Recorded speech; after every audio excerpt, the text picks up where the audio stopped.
नमस्कार, BDV news के इस बुलेटिन में आपके साथ मैं हूं स्वाति। शहर से जुड़ी खबरों को देखेंगे विस्तार से, लेकिन सबसे पहले एक नजर डालते हैं हेडलाइंस पर। भाजपा नगर अध्यक्ष प्रभात साहू ने दिया इस्तीफा। 21 अक्टूबर को संभागीय कार्यालय में हुए हंगामे की वजह से स्वयं पर लगे आरोपों पर जताई नाराजगी। जीआरपी और आरपीएफ ने स्टेशन पर फिर पकड़ी नकदी। प्लेटफॉर्म पर चेकिंग के दौरान एक व्यक्ति के बैग से बरामद हुए 9,70,000 रुपए। विधानसभा चुनाव के मद्देनजर रेलवे की सुरक्षा एजेंसियां अलर्ट मोड पर। साल के अंतिम चंद्रग्रहण के बाद रविवार को सुबह से ही नर्मदा तटों में स्नान के लिए श्रद्धालुओं का तांता लगा रहा और उन्होंने नर्मदा के पावन जल में स्नान कर पूजा की एवं दान करके पुण्य लाभ अर्जित किया। बीती रात हुए चंद्रग्रहण के प्रभाव की समाप्ति के बाद रविवार को सुबह से लोग ग्वारीघाट एवं तिलवारा घाट में नर्मदा स्नान के लिए बड़ी संख्या में पहुंचे और मां रेवा के जल में डुबकी लगाई।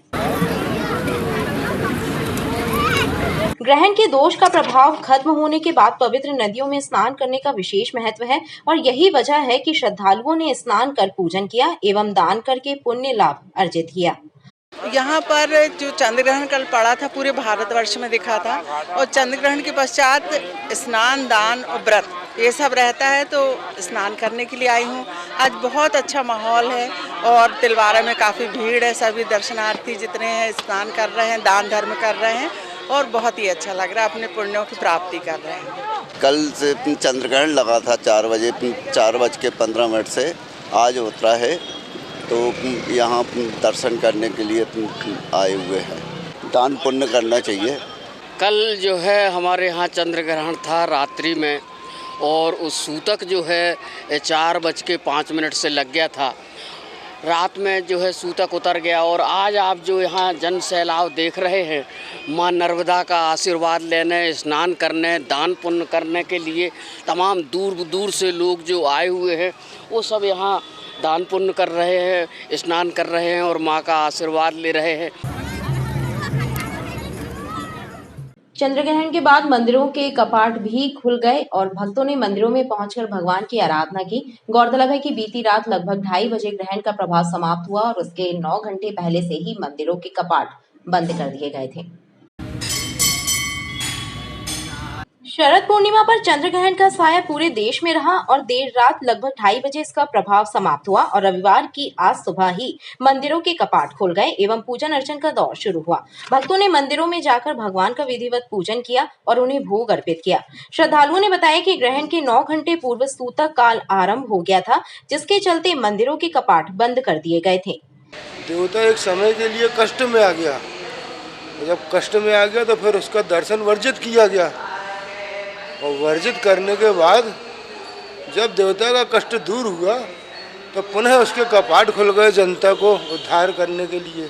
जब समुद्र मंथन हुआ था उस समय अमृत दोनों पक्षों में पंगत बैठी थी, तो ये चंद्रमा और सूर्य एक पंगत में एक में राहु, तो इनने पंगत में देखा कि यार अमृत इस तरह पड़ेगा, वो यहाँ पे बैठ गए, तो इनने देख लिया सूर्य चंद्रमा ने, तो इनने भगवान विष्णु को इशारा कर दिया कि जे अगर खा लेंगे तो समझ लो अमर हो जाएंगे।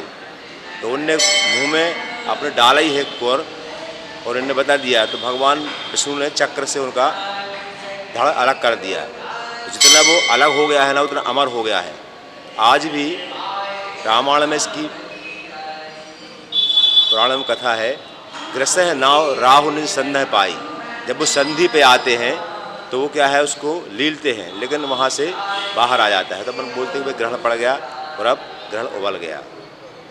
आज क्या हुआ, मंदिरों में कपाट बंद? आज कल मंदिरों में 4 बजे पट बंद हो गए थे, तो आज सुबह 4 बजे फिर मंदिर के कपाट खुले, पूजा पाठ शुरू हो गया, भक्तों का आना जाना सब विधि विधान सब चालू। धूपाताल मंदिर आए हैं, हमेशा आते हैं, गुरुवार तो प्रत्येक गुरुवार, लेकिन कल ग्रहण के कारण आज आए हैं। कपाट बंद थे? हाँ, कल कपाट बंद थे, आज खुले। कैसा लग रहा दर्शन? अच्छा लग रहा है। भगवान से क्या प्रार्थना करती हो? भगवान से सभी सुखी रहें, खुश रहें, देश में खुशहाली रहे, एकता बनी रहे। मंदिरों में पूजन के लिए पहुंचे भक्तों ने जन कल्याण एवं परिवार की सुख समृद्धि की कामना की। 2 दिवसीय नर्मदा महोत्सव के दूसरे दिन भेड़ाघाट की संगमरमरी वादियों में गूंजे सूफी गीतों के स्वर। लोक नृत्य और आर्मी बैंड की धमाकेदार प्रस्तुति ने कार्यक्रम में श्रोताओं को संगीत के स्वरों से सराबोर कर दिया। शरद पूर्णिमा के अवसर पर लोग देर रात तक धुआंधार के दूधिया जलप्रपात का दीदार करते नजर आए। शरद पूर्णिमा के अवसर पर भेड़ाघाट की संगमरमरी वादियों में आयोजित नर्मदा महोत्सव के दूसरे दिन कलाकारों ने धूम मचा दी। Lieutenant general M.K. दास ने दीप प्रज्वलन कर कार्यक्रम का शुभारंभ किया। कथक नाद और नटरंग नृत्य पीठ द्वारा प्रस्तुत लोक नृत्य की प्रस्तुति ने समारोह में जादू बिखेर दिया।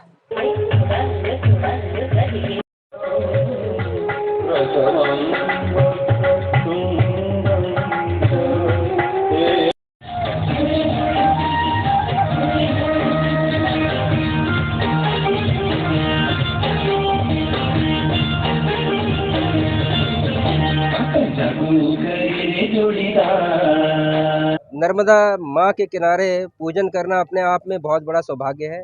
मैं अपने आप को बहुत ही खुशहाल और सुखाल मानता हूँ कि जो इसकी वजह से मैं आप सब लोगों के बीच जुड़ सका। मैं ये भी बताना चाहूँगा कि सेना और सिविल प्रशासन मिलकर एक अच्छा काम कर रहे हैं। आज के दिन सेना के बैंड द्वारा भी प्रस्तुति दी जा रही है, जो मुझे पूरा यकीन है कि जबलपुर के नागरिकों को बहुत पसंद आएगी। मशहूर सूफी गायिका ममता जोशी ने अपनी मधुर आवाज से समारोह को भक्तिमय बना दिया। उन्होंने दमादम मस्त कलंदर और सानू एक पल चैन न आवे जैसे गीतों से चांदनी रात में 4 चांद लगा दिए।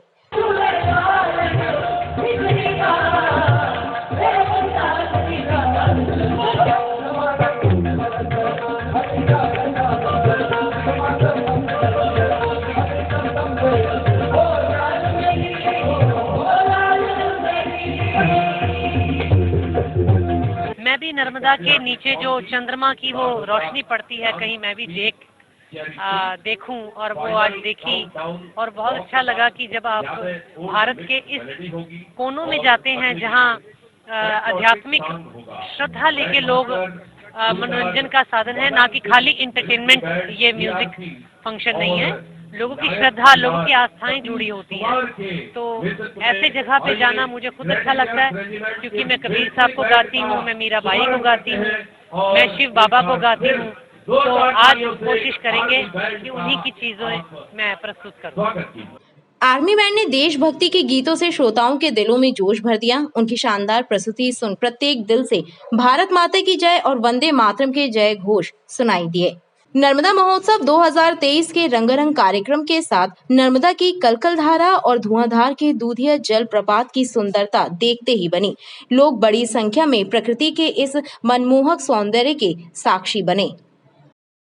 विधानसभा चुनाव से पहले भारतीय जनता पार्टी के जबलपुर महानगर अध्यक्ष प्रभात साहू ने अपने पद से इस्तीफा दे दिया। पत्रकारों से चर्चा करते हुए प्रभात साहू ने बताया कि 21 अक्टूबर को टिकट वितरण के बाद भाजपा कार्यालय में हुए हंगामे के लिए उनको ही दोषी ठहराया जा रहा था, लिहाजा उन्होंने इस्तीफा दे दिया है। खास बात यह है कि केंद्रीय गृह मंत्री अमित शाह के जबलपुर दौरे के दूसरे दिन ही त्याग पत्र दिए जाने को लेकर चर्चाओं का बाजार गर्म है।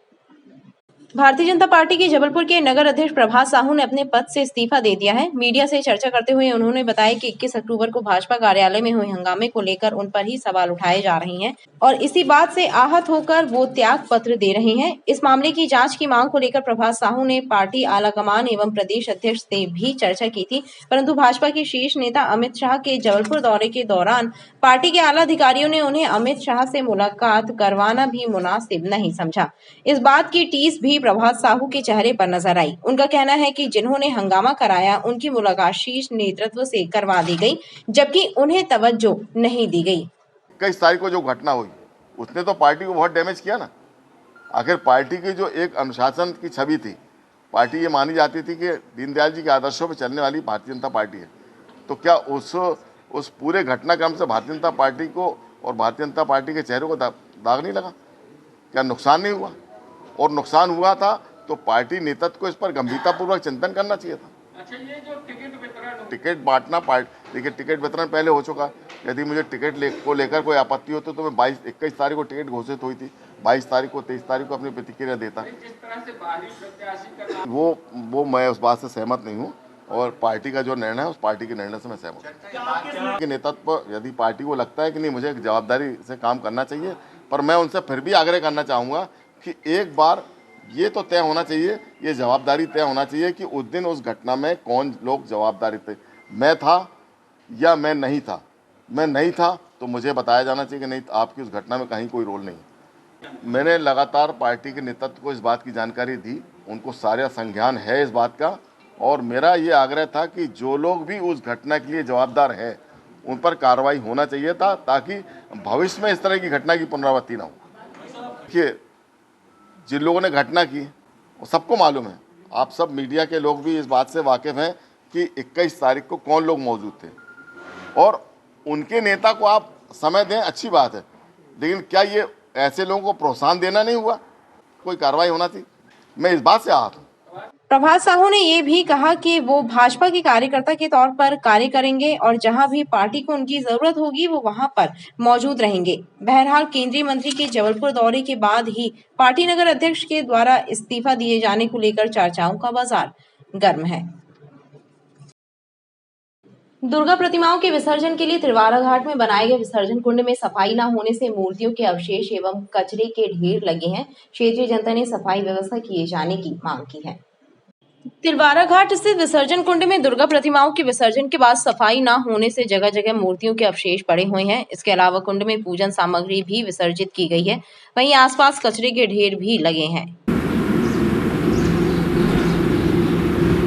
यहाँ जो कचरा फैला हुआ है, जो हो गया था, यहाँ विसर्जन, मूर्ति विसर्जन हुआ था दुर्गा जी का, आज तक वहाँ किसी भी प्रकार की सफाई नहीं की गई है।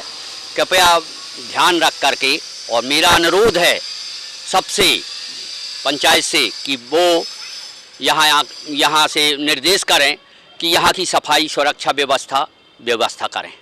विसर्जन का क्रम समाप्त होने के बाद सफाई व्यवस्था दुरुस्त किए जाने की क्षेत्रीय जनों द्वारा मांग की जा रही है। गोरा बाजार से लेकर कजरवाड़ा तक की जर्जर सड़क राहगीरोों के लिए मुसीबत का सबब बनी है। स्थानीय लोगों का कहना है कि लगभग 20 वर्ष बाद रोड का निर्माण कार्य हुआ था, लेकिन बारिश के बाद फिर से सड़क गड्ढों में तब्दील हो गई है। तकरीबन 20 वर्ष के इंतजार के बाद बनाई गई गोरा बाजार से कजरवाड़ा तक की सड़क बारिश के बाद ही गड्ढों में तब्दील हो गई, लिहाजा यहां पर वाहन चालकों को आवागमन में बेहद परेशानी हो रही है। सड़क पर फैली गिट्टी और मिट्टी के कारण वाहन चालक हादसों का भी शिकार हो रहे हैं। यहाँ की रोड से समस्या बहुत ज़्यादा है, और बहुत ही ज़्यादा है। 20 साल में तो रोड बनी है, उसके बाद बारिश में पूरी रोड जर्जर हो गई है, लोग गिर रहे हैं, तकलीफ़ हो रही है, चलने में तकलीफ़ हो रही है लोगों को। स्कूल के बच्चे गिर रहे हैं, कॉलेज के बच्चे हैं जो निकलते हैं आगे गिर पड़ रहे हैं। रोज़ एक्सीडेंट होता है, कोई ना किसी का सर फूटता है, किसी का हाथ टूट जाता है, किसी का पैर टूट जाता है। तो ये रोड की समस्या बहुत ज़्यादा भी है। क्षेत्रीय लोगों का कहना है कि सड़क निर्माण का कार्य भी 2 विभागों के बीच में उलझा हुआ है। आगामी दिनों में आयोजित होने वाले यज्ञोपवीत संस्कार और ब्राह्मण समाज की संगोष्ठी की रूपरेखा तैयार करने के लिए रमेरा घाट में एक बैठक आयोजित हुई। भारतीय ब्राह्मण एकता मिशन के सदस्यों ने बताया कि ब्राह्मण समाज को एकजुट करने के लिए संगठन के द्वारा लगातार इस प्रकार के कार्यक्रम आयोजित किए जा रहे हैं। यहाँ पे वनभोज का कार्यक्रम रखा है, जिसमें सभी ब्राह्मणों को यहाँ पे बुलाया गया है। इसमें परिचय सम्मेलन और साथ में हमारा आगामी जो भी कार्यक्रम होगा उसके बारे में चर्चा की जाएगी। इस दौरान वनभोज का भी आयोजन किया गया। दहेज जैसी कुप्रथा को समाप्त करने में परिचय सम्मेलन कारगर साबित हो रहे हैं। इसी को ध्यान में रखते हुए कुशवाहा समाज के द्वारा युवक युवती परिचय सम्मेलन का आयोजन किया गया। प्रगतिशील कुशवाहा समाज के द्वारा आधारताल क्षेत्र में युवक युवती परिचय सम्मेलन का आयोजन किया गया, जिसमें समाज के विवाह योग्य युवक युवतियों के द्वारा मंच पर आकर अपना परिचय दिया गया। कुशवाहा समाज के लोगों ने बताया कि दहेज जैसी कुरीति को समाप्त करने के लिए ऐसे कार्यक्रमों का होना जरूरी है। प्रगतिशील कुशवाहा समाज के द्वारा आयोजित युवक युवती परिचय एवं सामाजिक मिलन कार्यक्रम में के द्वारा हमारे समाज को शिक्षा के क्षेत्र में, वैवाहिक क्षेत्र में एवं सामाजिक उत्थान विकास के क्षेत्र में काफ़ी भरपूर लाभ मिल रहा है। और हमारी संस्था के द्वारा विगत 10 से 12 वर्ष से यह कार्य किया जा रहा है, जिससे काफ़ी मतलब समाज को विकास के क्षेत्र में अच्छी गति मिल रही है। इन सामाजिक कार्यक्रमों का मुख्य उद्देश्य होता है समाज को किसी न किसी रूप में लाभ पहुंचाना, सामाजिक क्षेत्र में शिक्षा की जागृति पैदा करना, बाल बच्चे जो शादी योग्य हैं उनके बायोडाटा कलेक्ट करना, जिसके माध्यम से समाज को लाभ पहुंचाया जा सके। पिछले कई कार्यक्रमों से लगातार हम युवक युवती परिषद सम्मेलन करते आ रहे हैं, जिसका कि हमारे समाज को बहुत बड़े रूप में लाभ मिल रहा है। विधानसभा चुनाव के मद्देनजर रेलवे स्टेशन और यात्री ट्रेनों में चलाए जा रहे सघन चेकिंग अभियान के दौरान रेलवे सुरक्षा बल और जीआरपी की संयुक्त टीम ने एक व्यापारी के बैग से 9,70,000 रुपए बरामद किए। रेल पुलिस ने नकदी जब्त करने के पश्चात अन्य विभागों को भी इस संबंध में जानकारी दी है। सुरक्षा एजेंसियां मामले की जाँच कर रही है। विधानसभा चुनाव को दृष्टिगत रखकर रेलवे यात्री ट्रेनों में जीआरपी और आरपीएफ की सघन चेकिंग जारी है। इसी कड़ी में चेकिंग के दौरान आरपीएफ और जीआरपी की संयुक्त टीम ने रेलवे स्टेशन पर एक यात्री को संदिग्ध हालत में बैग लेकर खड़े देखा। उससे पूछताछ की गई और उसके बैग की जांच की गई तो उसमें बड़ी मात्रा में नकदी पाई गई। यात्री को जीआरपी थाने लाया गया, जहां उसके बैग की तलाशी लेने पर 9,70,100 रुपए नकदी मिली। उसे पूछताछ में उक्त व्यक्ति ने अपना नाम राजेश कुमार गर्ग और पता पुराना कंचनपुर आधारताल बताया। उसने जानकारी दी कि वह जबलपुर में एक प्रिंटिंग प्रेस में मुनीम का काम करता है और रुपयों की वसूली करके वापस लौटा था, लेकिन राजेश कुमार द्वारा रुपयों के संबंध में कोई प्रमाणित दस्तावेज प्रस्तुत नहीं किए गए। लिहाजा जीआरपी और आरपीएफ ने रकम जब्त कर मामले को जांच में लिया है। कटनी एंड पर एक संदिग्ध व्यक्ति हाथ में थैला लिए मिला, जिसे संदिग्ध होने के कारण उससे पूछताछ की गई, जो हिचकिचाते हुए मुश्किल से बताया कि बैग में पैसे हैं, ज़्यादा पैसे हैं और मैं प्लेटफार्म पर खोल के दिखाना उचित नहीं समझता हूं।